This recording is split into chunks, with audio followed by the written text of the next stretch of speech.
이모셔널 퍼스트 에이드의 저자이자 심리학자인 가이 린치는 우리에게 신체적인 건강만큼 마음의 고통도 진지하게 받아들여야 한다고 말합니다. 실패와 거절을 극복하는 자세와 방법에 대한 그의 강의가 힘들고 지친 당신의 감정을 치유해주길 바랍니다. Our mind is hard to change once we become convinced. So it might be very natural to feel demoralized and defeated after you fail, but you cannot allow yourself to become convinced you can't succeed. You have to fight feelings of helplessness. You have to gain control over the situation. And you have to break this kind of negative cycle before it begins. Our minds and our feelings, they're not the trustworthy friends we thought they were. They're more like a really moody friend who can be totally supportive one minute and really unpleasant the next. I once worked with this woman who, after 20 years of marriage and an extremely ugly divorce, was finally ready for her first date.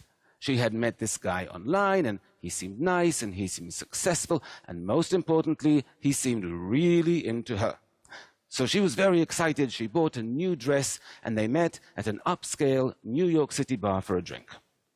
10 minutes into the date, the man stands up and says, "I'm not interested," and walks out.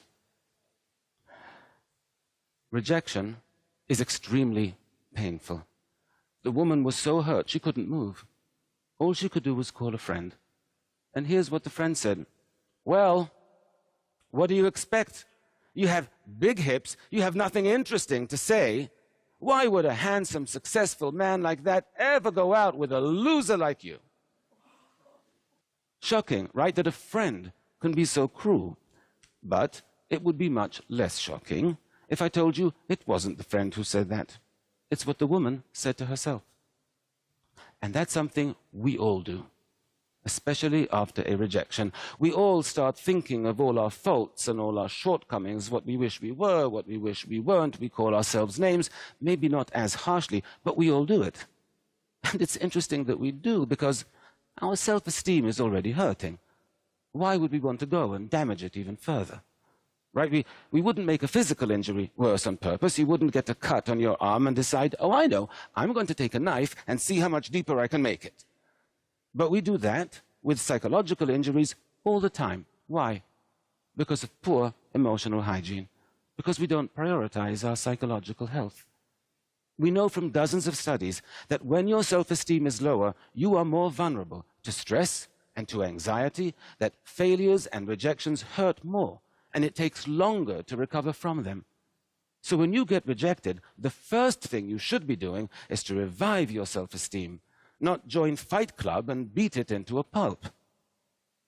When you're in emotional pain, treat yourself with the same compassion you would expect from a truly good friend. We have to catch our unhealthy psychological habits and change them. And one of the unhealthiest and most common is called rumination. To ruminate means to chew over. It's when your boss yells at you, or your professor makes you feel stupid in class, or you have a big fight with a friend, and you just can't stop replaying the scene in your head for days, sometimes for weeks on end. Now, ruminating about upsetting events in this way can easily become a habit, and it's a very costly one. Because by spending so much time focused on upsetting and negative thoughts, you are actually putting yourself at significant risk for developing clinical depression, alcoholism, eating disorders, and even cardiovascular disease. The problem is, the urge to ruminate can feel really strong and really important, so it's a difficult habit to stop. I know this for a fact, because a little over a year ago, I developed the habit myself. You see, my twin brother was diagnosed with stage 3 non-Hodgkin's lymphoma. His cancer was extremely aggressive. He had visible tumors all over his body. And he had to start a harsh course of chemotherapy. And I couldn't stop thinking about what he was going through.